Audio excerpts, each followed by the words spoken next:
عبدالرحمن جامی رحمت الله علیه یو کتاب یې لیکلی دی شرح جامی نور طالبان یې وایي دی شاعر او صوفي شاعر او داسې صوفي شاعر و چې داسې عاشق شاعر روان دی د مدینې منورې په سفر چې څه منځې سفر یې وکړ نو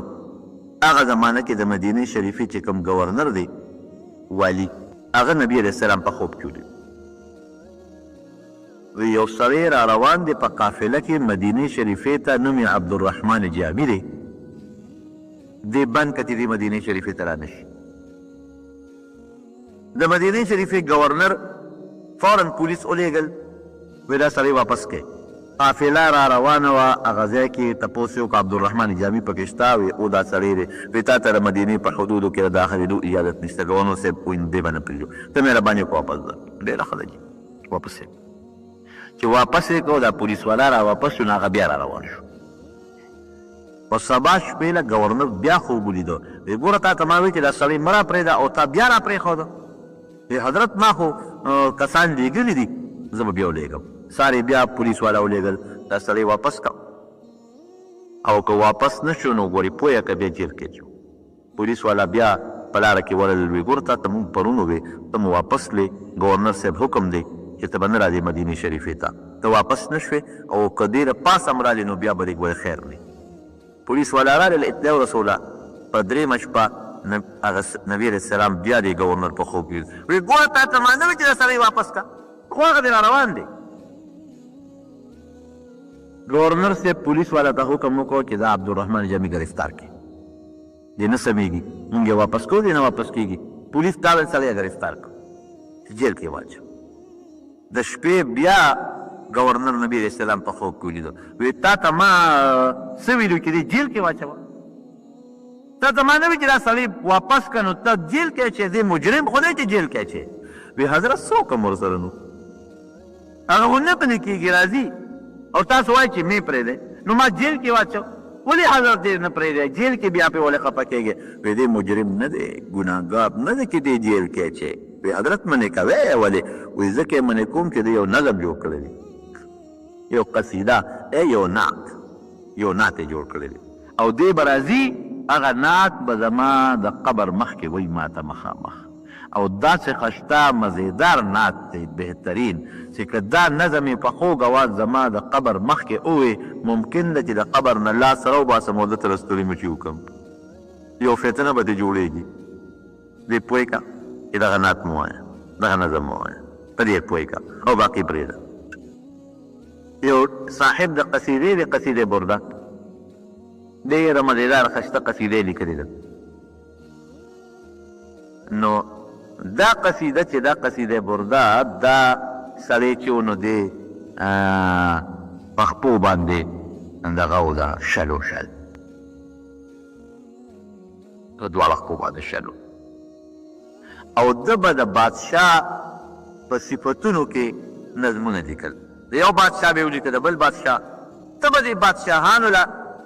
او چې هغه نظم به د بادشاه پخوا دا رواج و شاعرانو به شعرونه جوړول او بادشاه ته به دربار ته راغلل هغه نظم به یې پېښ نو بادشاه به یې انعام ورکوو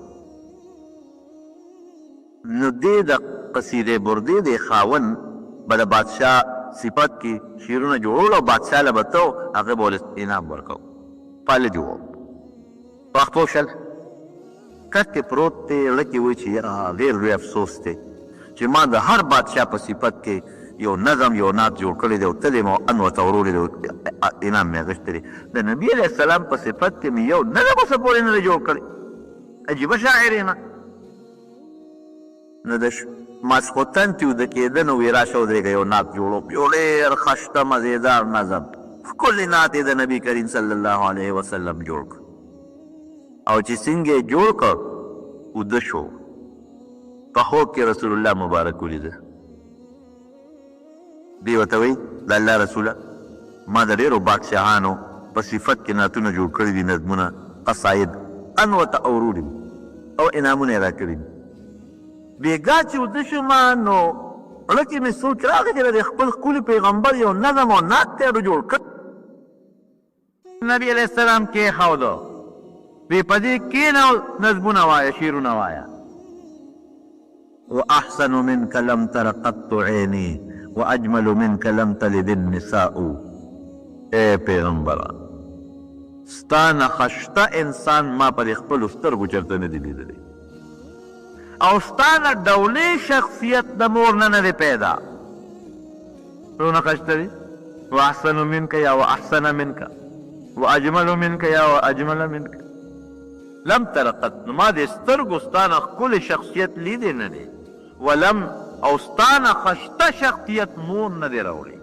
واقعي نبي علیه السلام خشته شخصیت او بیا څه وایي خلقت مبرأ من كل عيب كأنك قد خلقت كما تشاء الله د هر عیب نه پاک پیدا کړی هیڅ عیب دکې نشته او اخر کې وایي دې ته انداز سوچ وکې وی داسې پیدا یې که نه لکه ستا چې ځان څنګه خوښ و هغسې پیدا د انسان ځان چې په خپله خوښه پیدا وي نو هغه زور به ښایسته وي د چا په ځان کې پوټی نو قسم نیک وه داسې پیدا شوې لکه چې ستا کوم شکل خوښ و الله هم هغسې پیدا کړی یو ځل نبي علیه السلام مبارک ته عرض کوي د الله رسوله د دې قریشو بد ویم په شعرونو کې مذمت ورته وایي د هغې مذمت کوم بد یې ویم ځکه چې هغې تا پسې شعرونه جوړوي نبي صاحب مبارک ورته وفرمایل کیف بنسبي زما نسب سره به څه کوم چې د قریشو بد وی په هغه خو زما خپل خپلوان دي نو ته به بنو هاشم او قریش په یادې څه به کې زما نسب سره وی لأصلنك منهم كما تصل الشعيرة كما تصل الشعرة من العجين وی تا به داسې پاک وباسم لکه ویښته چې سړی د وړو نه وباسي ویښته چې د وړو نه وباسي که نه او هغې پورې هېڅ قسمه داغ ني داسې به تا معکوس پرېږدم او د قریشو بد به ویم ځکه چې تا بد وایي نو د نبي علیه السلام مخکې به شاعران رالل او ښکلي صفت مزېدار به یې ورته کو خیر نبی علیه السلام مبارک ته دغه صاحب د قصیدې د شپې وایي د الله رسوله که دې خوښی یو نعت مې بېګا جوړ کړی دی درته یې واورم وایه واوروه نو د صاحب هغه نعت شروع کړ چې نعت یې شروع کړ که نه وی نبی علیه السلام مبارک به داسې سر خوده لکه څوک نعت وایي که نه زمونږ بشیر جان حافظ صاحب نعت وایي او مونږ ورته په شوق کې راشو او مونږ ورته را سر داسې خپلو خدا نیکبخت مونږ باندې خدای نیولی دی یو نعت راته نه وایي خیال دې راغلی خدای دې خوشحاله کړي دې غریبو لوی خدمت کوي محنت کوي هغه جمعه راځي کیسب د کوي دا لوی نو ټولو مرګو د الله خوشحاله نو وی نبي خان مبارک ورته سر لڅې ښودو چې نعت یې سینګ خلاص کړه نو حضور پاک مبارک ورته مسکې شو وایي که زه م یو انعام در کوم که بادشاهانو ته چې بلنات وي انعام به در کوم زه م یو انعام در کوم نو نبي السلام مبارک خپل صادر کوز کو عربیه کې برده یا برد یمني صادر ته وي په یمن کې به په هغه زمانه کې اعلی صادرونه جوړېدل نو صادر یې کوز کو په دې واچو وي دا صادر دی والا سهار کې دی د خوب نه راپاسېد د حضور پاک مبارک هغه صادر پې د پاسه پروت او چې خپې هغه خپلې جوړو خپې هم جوړې شوې پالج نه جوړو خپې شلو ټیک ټاک بس ډېر خوشحاله شو صادر ځکه خو دې قصیدې د قصیدې برده وایي نو جناب راپاسېد چې راپاسېد منزل روان دی نو په هغه کلي کې یو ډېر لوی عالم اوس اپه منډه را روان دی چې را روان دی د دروازې نه دې څنګه ووته اوس په خپو جوړ شوی دی صادر یې په وګورې سړی خوشحاله دی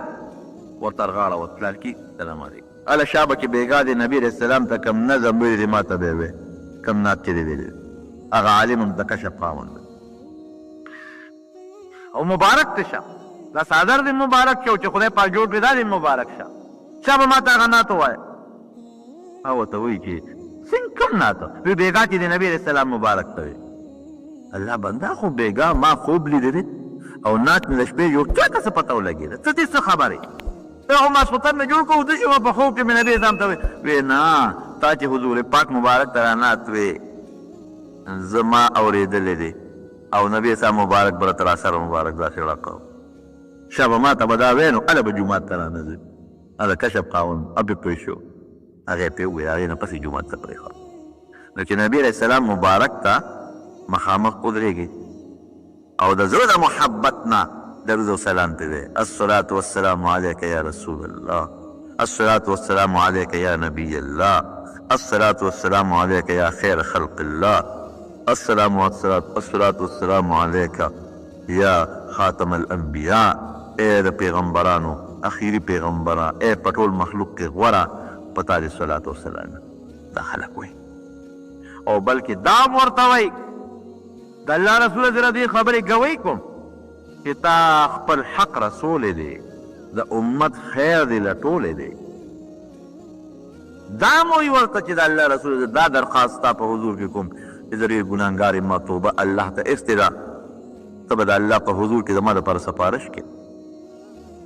بیا لږ ورمخکې شي د حضرت ابوبکر صدیق رضی الله عنه ته مخامخ سلام وکړي ای که صلات دي سلام دی السلام علیک یا ابا بکر الصدیق رضی الله عنه ای ابوبکر صدیق په تا دې سلام ای د نبی علیه السلام د غار ملګري په تا دې سلام بیا لږ ورمخکې شي په حضرت عمر فاروق رضی الله عنه باندې سلام وایي ای عمر فاروقه د نبی علیه السلام ملګریه دویم خلیفه امیر المؤمنین په تا دې سلام دا سلام وایي بیا په بله دروازه ده باب البقیع ورته وایي په هغې باندې باروځي که موقع وه یو دوه رکاته نفل هم وکړي دعا هم وکړي د الله ذوالجلال په حضور کې نو حاجي صاحب دغه سلام په نبي علیه السلام باندې وایي بعضې بدقسمته خلک یې مې ګورې ما ته یو سړي خبره کوله یو دوه بوډاګانو وایي اخري ورځ یې وه بس سبا له تجو مونږ ورته وایي چې هلکه سلام وایي مونږ خو سلام د نه وي ورغلی لکه شپږم ورځ دی اووم ورته سلام له یاره وایي هلته کې راشي مونږ یېرېږو چې هسې نه خوب پکې نه شو وایي مې ستا دې دا ژوند خدای بې خو باسي راشي سوزکي پورې خو چې نښلې نو یارېږې نه چې پرې وبځم دالې پورې لکه د طوطیانو پنځه شپېتې نښت بره سر ته خېجې اوس که دلی کې چا وروجې ویشلې او یا مثلا دو څلور روپۍ چا ویشلې بیا به دا نه وی چې ورېږه یاره ټیل دی او خوب بشم پکې مدینه منوره د نبی کریم صلی الله علیه وسلم د هجرت وطن دی هغه کلی هغه وطن کوم ته چې د دواړو جهانو مبارک سردار سفر کړی دی هجرت یې کړی دی خپل کور کلی یې پرېښی دی او هغه وطن چې په کوم کې د رسول الله مبارک د مانځه د هغې جومات د هغې د منبر د هغې محراب حتی کې چې د هغې قبر مبارک هم په هغه مبارک ځای کې دی نو حاجیان هلته لاړ شي مدینه منوره ډېر مبارک کلی دی نبی علیه السلام مبارک چې کله هجرت وکړو د دې زور نوم یثرب و یثرب د بیمارۍ ځای ته وایي دې کې به عموما خلک ناجوړه کېدل او د بهر نه چې به څوک مسافر راغی نو ناجوړه به شو حضرت ابوبکر صدیق رضی الله عنه بیمار شو حضرت بلال رضی الله عنه ناجوړه و اکثر صحابه بیماران شو نو نبی علیه السلام ته درخواست وشو چې د الله رسوله د الله را د دې سوال وکړه مونږ خو دلته مدینه منوره کې خوشحاله نه یو دلته خو مونږ ناجوړه یو پیغمبر علیه السلام مبارک د الله په حضور کې سوال وکړو اللهم حبب الینا المدینه یا الله مونږ ته مدینه منوره خوښه کې وصححها او الله ته آب و هوا مزیداره کې ته دا ځمکه د ژوند د تېرېدلو قابله کې ته خشته کې که حبنا مکه لکه څنګه زموږ مکه مکرمه خوښه ده او اشد بلکې د مکې مکرمې نه راته زیاته خوښه کې دعا یې وکړله سحر د شپې خوب ولید او سحر یې صحابو ته بیان که بیګا مې خوب ولید یو ببرسرې توره ښځه د مدینې منورې نه ووته جوشفې ته لاړه د الله رسول تعبیر دی وله څه وویسته وی د مدینې منورې هغه بیمارۍ او وبا الله له دې ځای نه وویستلې جوشفې ته منتقل شو جوشفه یو بار ځای دی بس آب و هوا مزیداره خوشګواره شوه بیمارۍ ختمې شوې او د صحابه دومره محبت او مینه د مدینې منورې سره پیدا شو چې دومره هغه خپل کلي وطن سره بیا نه وه او تاریخ لیکي چې اوس هم د جوحفې سره نږدې چې کومه علاقه ده هغه ډېره سخه او ډېره خرابه ده ولې نبي علیه السلام وفرمایل د دې نه هغه وبه هلته منتقل شو هلته څوک اوسېدی نه شي او مدینه منوره خشته ښکلې مزېدار آب و هوا او د انسان د خوشحالۍ تر ننه پورې یو ښکلی وطن جوړ شو. نبي علیه السلام مبارک ورته نوم هم بدل کړ. یثرب خو د بیمارۍ ځای ته وایي، بیمارۍ ته وایي. د دې نه پس به دې ته یثرب نه وایي، د دې نوم شو مدینة النبي. خپل نوم یې مدینة النبي دی. مدینة النبي څه ته وایي؟ د پیغمبر علیه السلام ښار ته وایي. دا د نبي علیه السلام ښار دی. نو اوس هم چې نوم یې خلک اخلي نو مدینه منوره ورته وایي، یا مدینه مطهره ورته وایي، یا مدینه شریفه ورته وایي. د عزت توجه ده. لکه د چا یو عالم نوم اخلي نو خلک صیب ورته وایي، یا د قرآن نوم اخلي نو قرآن شریف ورته خلک وایي، یا د حکمت ډک قرآن خلک وایي. دارنګې د مدینې منورې نوم چې خلک اخلي نو منوره ورسره وایي، مشرفه ورسره وایي، مکرمه ورسره وایي، شریفه ورسره وایي. د عزت په خیال ځکه د دواړو جهانو د مبارک سردار وطن دی. مکه مکرمه چې کله فتح شوه په 8مه هجرۍ کې نبي علیه السلام مبارک راغی، په مکې حمله وکړه، فتح شوه. بعضې صحابه کرامو په زړه کې دا یو شک راغی چې یاره نبي علیه السلام به خپل کلي کې پاتې کېږي اوس ځکه کلی پرې فتح شو او که موږ سره به مدینې ته ځي، منورې ته ځي. او نبی علیه السلام مبارک چې د غنیمت تقسیم کو نو د مکې هغه خلک چې په دا جنگ په وخت کې مسلمانان شو هغوی له لږې زیات مالونه ورکړل.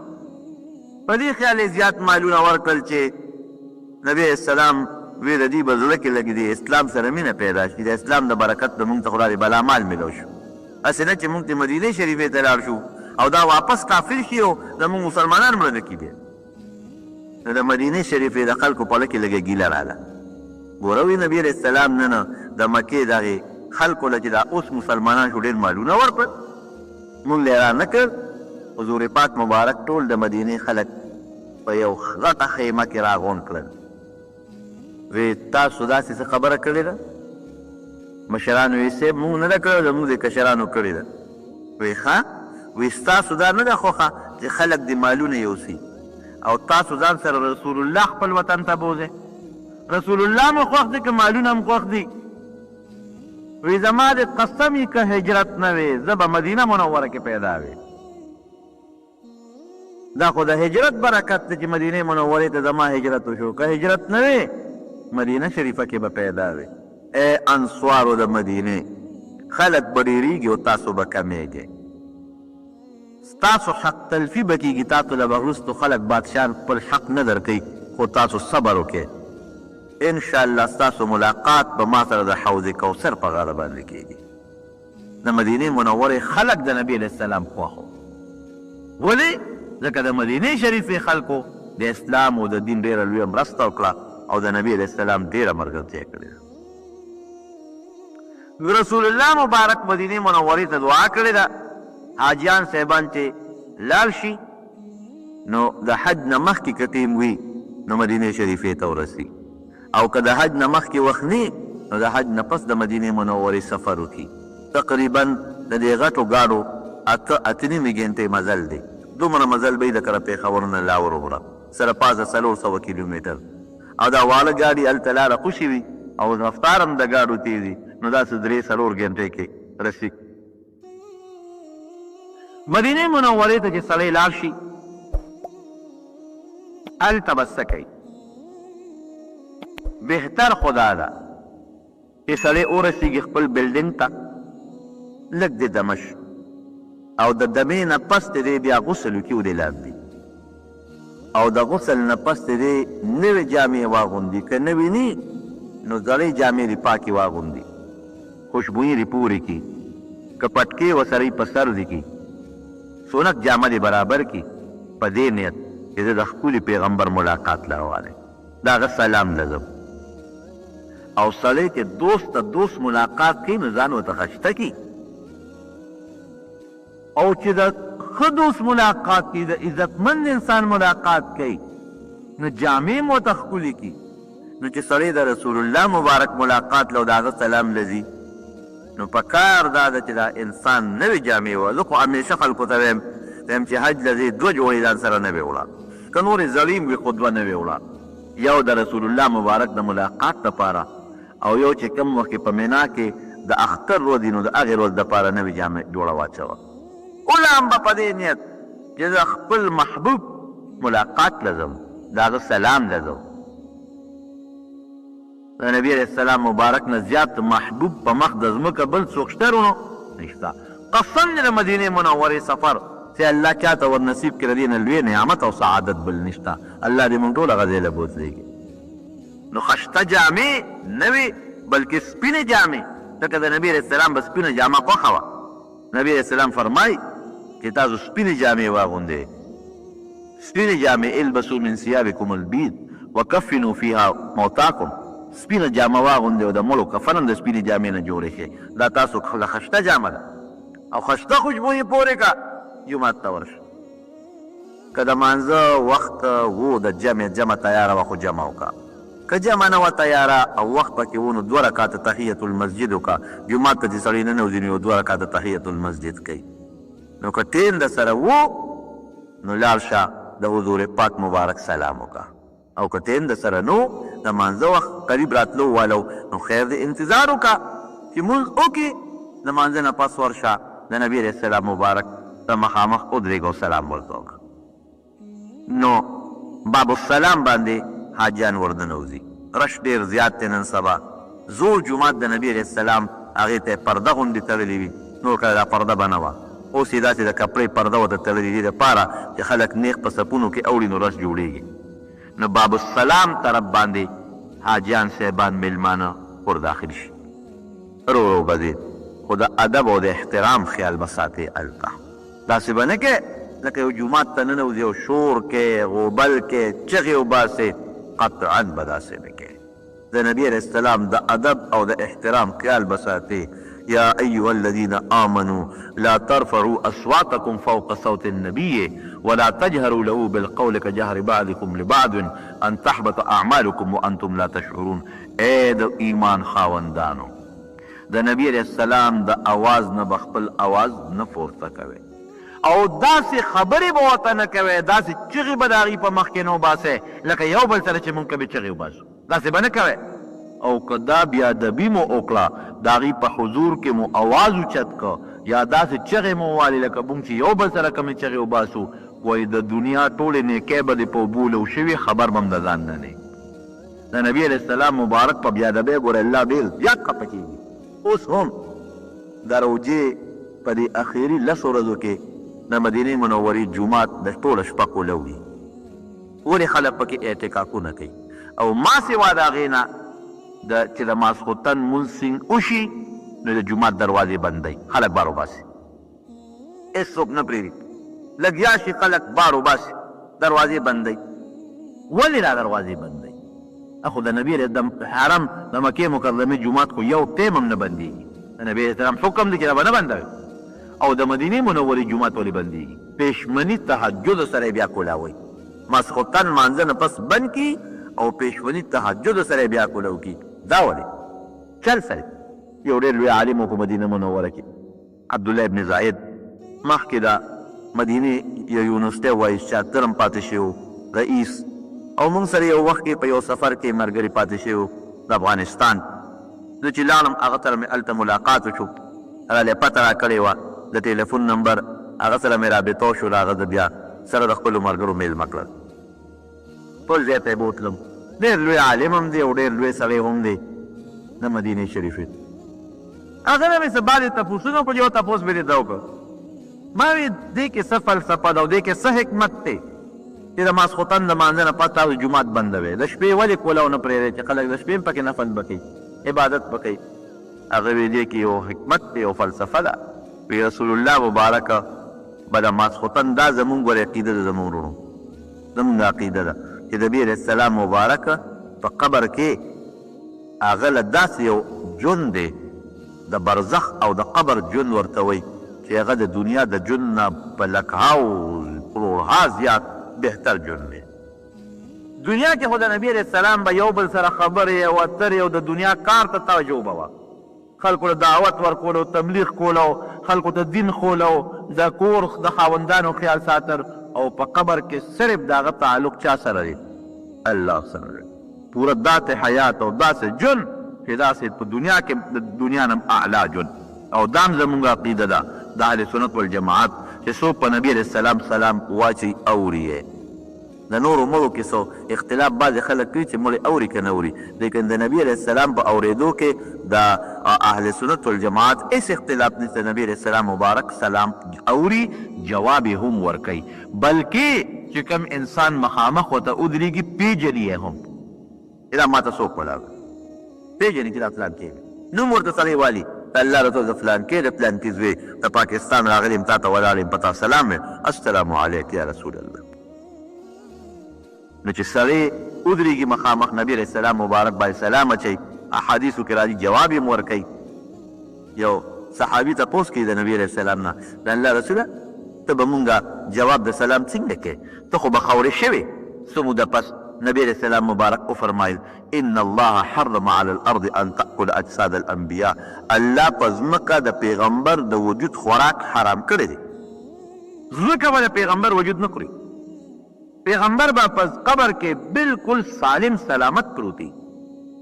نو ما ته هغه شیخ وی عبدالله زاهد ما ته وی ماسخوتن نه پس مونږ ځکه جومات بندو چې په ژوند کې نبی علیہ السلام په دنیا کې حیات و، نو هغوی به د ماسخوتن د مانځه نه پس اوده کېدل آرام دی کو، او پیشمني تهجد وخت کې به پاڅېده. ماسخوتن به اوده شو، پیشمني به پاڅېد، دغه به آرام کو. نو موږ د نبي علیہ السلام د دنیا د ژوند د آرام وخت کې اوس هم ورته جومات بند کو چې دی آرام کې وي.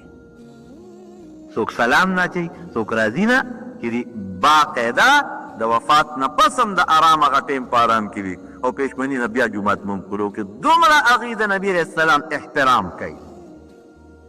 د حضور پاک مبارک اوس هم به احترام کوي. مولانا حسین احمد دا صاحب د جلالین لیکلي دي محشي،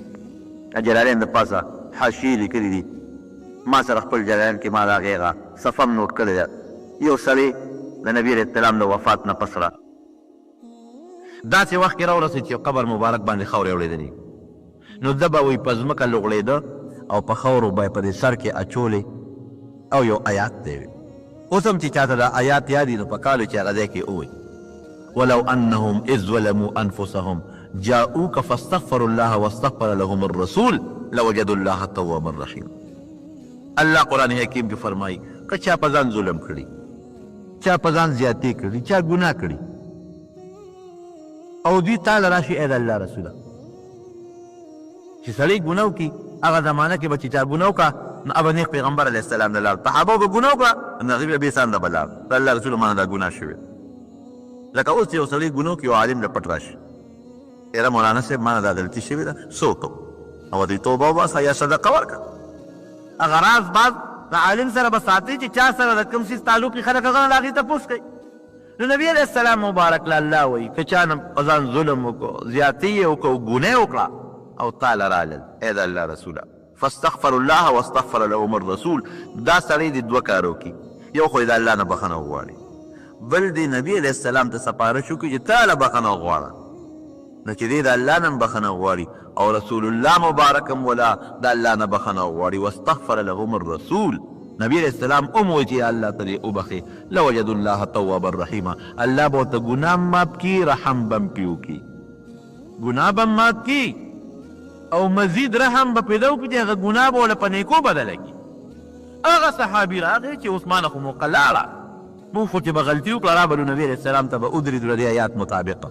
او الله نه به هم بخښنه غواړه، او نبي علیہ السلام ته به مو وایي چې الله ته هم زمونږ سپارش وکړه. اوس مونږ خو هغه وفات شو نو مونږ ته یې سپارش نه شو کولی، د خپلې ګناه بخښنه به اوس مونږ نبي علیہ السلام ته به څه وایو چې زمونږ د ګناه لپاره د بخښنې الله ته سوال وکړه. جاله دی یو دا آیات ته وي که جلالین دغه محشي لیکي چې د نبي علیہ السلام مبارک د قبر نه ول اواز راغی غفر الله لک غفر الله لک، ای زما مرګریا الله دې توبه خي، الله دې توبه خي. د صحابو خو ځان له محبت او مینه وه، نو باب السلام باندې به ورځې، درود شریف به وی، د مدینې منورې په سفر کې روان چې درود به شروع کړي، وایه په نبي علیه السلام درود او چې مدینې منورې ته ورسېږي چې بل څه فالتو خبره ونه کړي درود شریف به وی چې بل ټکې ونه وی درود شریف وایه وایه وایه وایه نبي علیه السلام فرمایي من صلى علي صلاة عند قبري سمعته زما د قبر خوا کې که چا په ما درود وی دی اورم ومن صلى علي نائيا ابلغته که چا لرې وي پاکستان کې هندوستان کې نو هغه ما ته فرشتې را رسوي بل حدیث پاک کې راځي نبی علیه السلام مبارک فرمایي ان لله ملائکة سیاحین فی الارض یبلغونی عن امتی السلام دا الله فرشتي دی په دې مخ د ځمکه خورې ورې ګرځي خو چې څوک په ما سلام ووایي درود ووایي هغه نیغې راوالي او ما ته یې راورسوي د الله رسول فلانکي د فلانکي وینن په تا دومره درود شریف ویلی دی او چې مخامخ یې وی باقاعده اوري او جواب هم درې درکوي نو درود شریف به وی او چې کله به باب السلام ورننوځي که نه نو بیا هم دې درود شریف وایه نو چې مخامخ د حضور پاک مبارک قبر ته ورنږدې شي او اوس یې ستا نه اوري پوه شي چې دا خو زه دې ځایه ته راورسېږم اوس به ما ویني او زما درود سلام به اوري نو بیا ورته مخامخ وایه الصلاة والسلام علیک یا رسول الله ای د الله رسوله په تا دې درودونه وي په تا دې رحمتونه او سلام دې وي زما په تا باندې سلام هم در باندې اچوم او درود هم در باندې مخامخ نو ډېر خوند کوي قسم په خدای ډېر خوند کوي د حضور پاک مبارک دا قبر مبارک نه ګیر چاپېره غټ دیوال تودی غټ دیوال لاندې پکې سیکه لګېدلې ده د دیوال نه لږ دې خواته یو غټه پنجره توده د حفاظت په خیال او د نبي علیه السلام مبارک مخ ته مخامخ یوه سوړه ده مبارکه سوړه ده د پیتلو دا چې سپومۍ غوندې شکل لري لږ چې مخکې چې د حضرت ابوبکر صدیق رضی الله عنه مخ ته بله سوړه ده چې لږ مخکې چې د حضرت عمر فاروق رضی الله عنه مخ ته بله سوړه ده نو حاجیان نورو په لمبر په لین کې ولاړي او سلام اچوي او که یو سړی وایي چې لږ زیات وخت تېر کړم لږ وروستو شي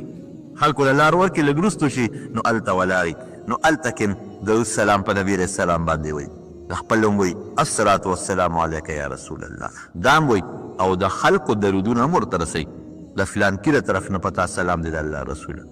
فلانکي راته ویلي د هغه هم پتا سلام دی د الله رسوله ولې یو سلام د بل چا بل ته رسول دا شریعت کې ثابت دی بلکې صحابه کرام چې به وفات کېدل صحابه کرام نو یو بل ته به وصیت کو یو صحابي بل صحابي ته وایي وایي ته بیمارې یاره که ته وفات شوې نو په نبي علیه السلام ګورې زما سلام ووایه مخامخ هم بې وایي خو لکه یو سړی په ټلیفون تا سره زه خبرې کوم نو مخامخ هم در به سلام دی او چې ته روان یې تا ته مې ملکه که ورسېدې نو زما سلام ورته ووایه اخو د بل شان ملاقات دی یو انسان چې چا سره ملو شي د مرګ نه پس جناب علی نو نبی کریم صلی الله علیه وسلم ته چې مخامخ شي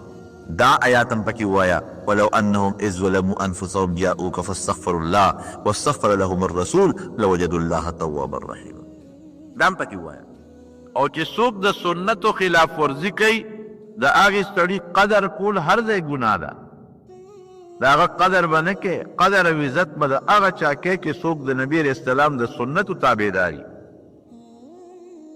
چې کوم د نبي علیه السلام د سنت تابعدار نه دی د سنت خلاف ورزي کوي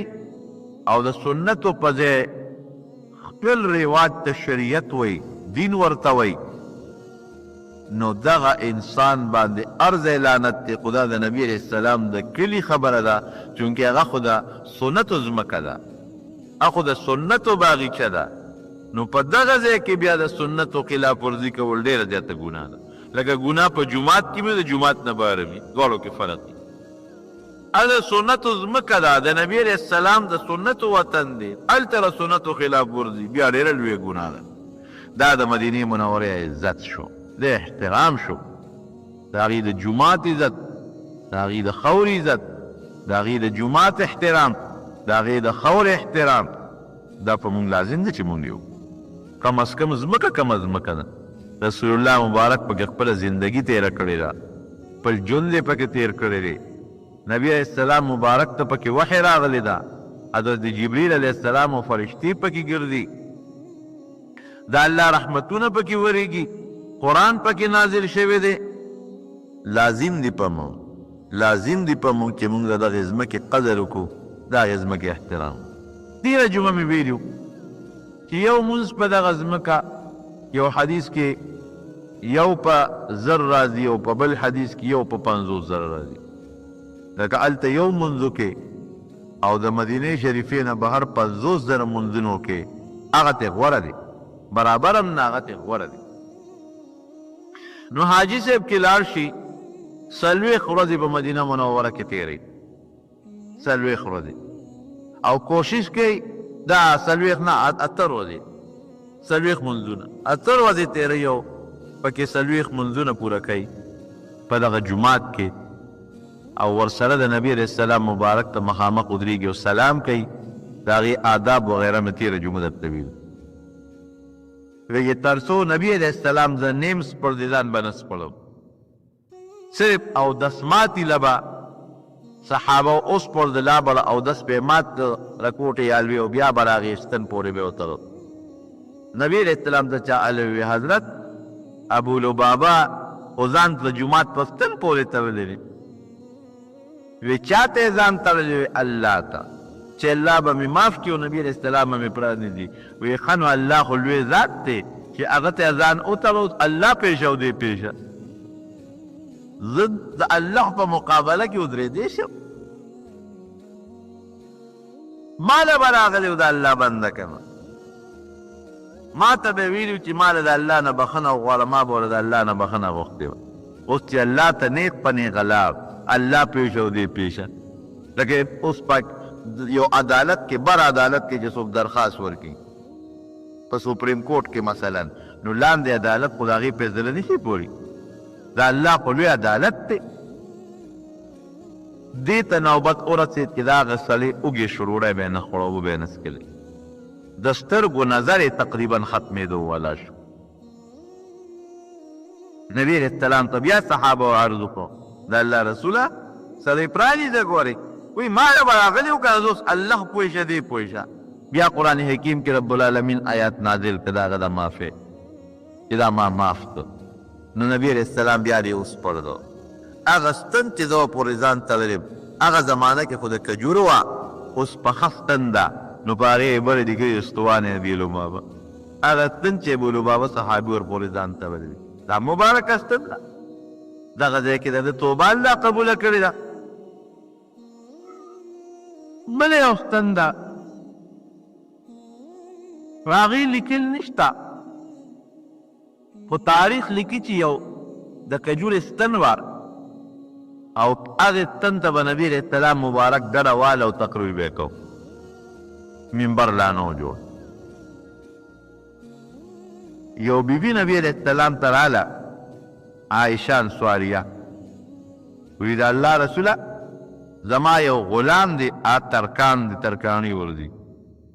که دې خوښی چې زه دل یو کرسی جوړه کړم، د لرګو یو منبر دله جوړ کړم، په هغې به ته کښېنې خلکو ته به تقریر کې. رسول الله مبارک وی ډېره ښه خبره.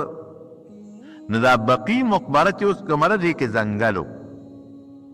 د غز د اونې نه غز اونه د هغې نه نبي علیه السلام مبارک له یو منبر جوړ، په هغې 3 پوړی هغې راوړه او د نبي علیه السلام په حکم یې یو ځای کې په جومات کې کېښه. رسول الله مبارک پې ودرېدو، لمونځ یې صحابه ورته وکړو، قیام یې په هغې په پوړی وکړو چې زه به صحابو ته رمانځه چل وښیم، او رکو سجدې له به ځمکې نه راته ځمکه باندې به یې کوله. چې کله نبي علیه السلام مبارک تقریر کو او د منبر له را روان شو، هغې د کجورې ستنې ورپسې وجاړل، او حدیث کې راځي چې داسې وجړل لکه ماشوم چې خپلې مور پسې رنګېږي او جاړي. رسول الله مبارک زر ورکوش لاس یې ترې راتاو کړ. جلال الدین سیوطي رحمت الله علیه په خصائص کبرا کې لیکلي ده، نور علما هم لیکلي دي. تپوس یې ته وکړه چې ولې جاړې؟ تا پسې جاړم د الله رسوله. وی ښه ما سره د محبت دی او ما سره د مینه ده، نو 2 خبرې درته کوم، یوه پکې خوښه کړه. که دې خوښی چې زه الله ته سوال وکړم چې تا دلته اوس زرغونه کړي، خو اوچه ستن وه، او څانګې به وکړي، میوه به در کې پیدا شي او دا صحابه به دې میوه خوري. که دا دې خوښی، که دا دې خوښی چې دا الله ته سوال وکړم نو تا به جنت ته یوسي او په جنت کې به دې وکري او هلته به زرغونه شي او جنتیان به دې میوې خوري. کومه دې پوهه ده؟ ګوره کجیله مکیاره وه، نبي علیه السلام ته خبرې کولې، دا د پیغمبر علیه السلام مبارک معجزه وه. کانو خبرې کړي دي، بوټو ورسره خبرې کړي دي، اوسۍ ورسره خبرې کړي دي، مار ورسره خبرې کړي دي، اوښ ورسره خبرې کړي دي. الله طاقت چې څنګه د انسان په ژبه کې د وینا پیدا کړی د خبرو، دا د مار او د اوښ او د اوسۍ او د کجورې په بوټي کې هم پیدا کولی شي. هوښیاره په دې وه چې که دنیا کې زه اوس زرغونه شم خو بیا بله ورځ مرګ شته او قیامت ته ختمه به شم، او که جنت ته لاړه شم نو جنت کې بیا ختمېدل نشته او انتها نشته. وی صاحب دا دویمه خبره مې خوښه ده. نبي علیه السلام مبارک د الله نه دعا وغوښته او بیا هغې ته خوشخبري ورکړه، تا به الله اوچته کي، جنت ته به دې یوسي، هلته به دې زرغونه کي، میوې به دې جنتیان خوري. هغې ته یې استوانه حنانه وایي، هغه جړېدونکې ستن. نو یو هغه ستن ده په جومات د نبي علیه السلام مبارک. بله یو ستن د هغې ته استوانې مخلقه وایي. خلوق یو قسم خوشبویي به وه، نو دغه ستن کې به هغوی هغه خوشبویي ایښودله، جومات کې به د هغې نه خشته ښکلې خوشبویي تله. یا بعض علما وایي دا مخلقه دی. درې کسانو د نبي علیه السلام مبارک صحابه، هغوی په یو جهاد کې نوتلې د ناراضتۍ د وجې نه، د هغې توبه وی رب العالمین دغه ځای کې نازله کړې. خو درسته دا ده چې مخلقه په قاف سره ده، د خوشبویۍ د ایښودو ستن، پکې یو تاق و په هغې کې به خوشبویي ایښودله. دې وجې نه علما لیکي که نه چې جومات خوشبویه ساتل پکار دی، او نبی علیه السلام فرمایي چې جوماتونه خشته کې خوشبویي پکې کېږي. که په خپل کور کې چا ځان له یو دونکاچه جوړه کړې ده کوټې جومات کې او زنانه پکې مونځ کوي یا نارینه، وی هغه هم خوشبویه ساتي او پاکې ساتي. دا د مانځه او د الله عزت دی. دغه لږه غوندې ځمکه د نور جومات قالین یو شانتي او د هغې لږې ځمکې قالین بل شانتي. هغې ته خلک دي 2 رکاته مونځ پکې حاجیان صاحبان کوي، خو زمونږ خلک ډېر حرصناکي چې یو ځل پکې یو سړی کښېني که نه شروع وکړي نو بیا نه بس کوي، زر زر کوي او ډېر رکاتونه کوي او بل مسلمان له موقع نه ورکوي. داسې نه ده پکار. 2 رکاته پکې وکړه، په قلارو ته چې ښکلې مونځ پکې وکړي او بیا دعا پکې وغواړه مبارک ځای د مانځه نه پس اسم دعا الله قبلوي. چې دعا دې وغوښته نو په قلار غلې غوندې پاسه چې بیا ادبي مه نه شي او بل مسلمان له ځای ورکړي. خو لږ ځای دی په هغې کې خو دومره خلک نه دیږي. زمونږ د دې ټول جومات 4 حصه ځای به یاره دې په 1 حصه تقریبا پنجرې مبارکې سره خوا کې سړی د کښېني، ځکه د جومات سره د هغې حصه جنګېدلې ده. خو څه ګناه به نه کوي، بیا ادبي به نه کوي، چغې به نه کوي، تلاوت دې کوي، ذکر و اذکار دې کوي، او بهتره دا ده چې درود شریف پکې ډېر زیات وایي. اصل د درود شریف ډېره فایده ده، او بیا په مدینه منوره کې د درود شریف فایده ډېره زیاته ده. د الله نه معافي دې وغواړي، توبه دې وباسي. یو سړي صرف دومره ویلي و، ډوډۍ ورته چا کېښوده، ماسته پکې و، دا پوزه یې تره وکړه، یاره د مدینې دا ماسته خو ډېر تراوي. هسې په سپک اندازې وي، مدینه منوره به وي، ماسته تراوي نو خلک وایي وروره دا ماسته تراولي. دا خو مدینې منورې نه دي جوړ کړي چې دا هغې ته نسبت کوي. دا خو د هغو د میخې ماسته دي، د ګڼو کیلو ماسته دي، د واچې ماسته تراولي. نو نسبت مدینې شریفې ته او د هغې سپکوالی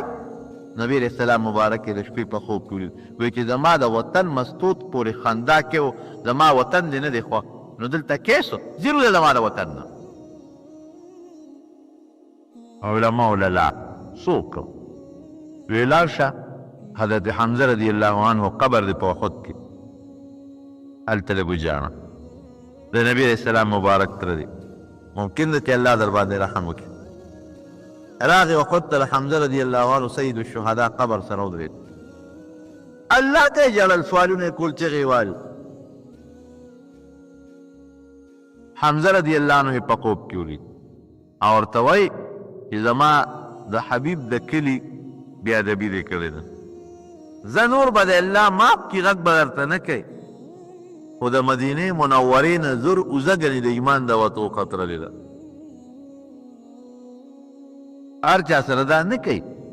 لیکن بې ادبي به رور هلته بلکل نه کوي هلته به د ادب او د احترام نه کار اخلي د جومات ته یو سړی راننوت او د جومات بې ادبي کوي څونه پې الله خفه کېږي خو د نبي علیہ السلام مبارک کلی مدینة النبی د رسول الله مبارک ښار دی دا دی بې ادبي چې ته الله تعالی برداشت کولی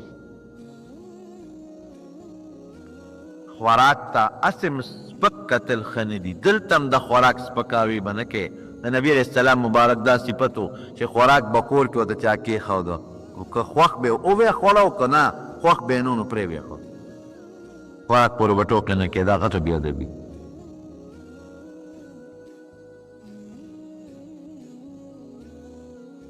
زمونږ د دین امام د امام ابو حنیفه رحمت الله علیه مونږ چې د چا په مسایلو فقهیو کې تقلید کوو د چا په مذهب وي مدینې شریفې ته تللو نو په مدینه منوره کې شاګردان ورته راغون شو خو د کوفې ډېر زیات قدر او شاګردان ډېر خوشحاله شو چې امام صاحب راغلی دی مدینې شریفې یو وی زما میلمه او بل وی زما میلمه ورسره میلمه شو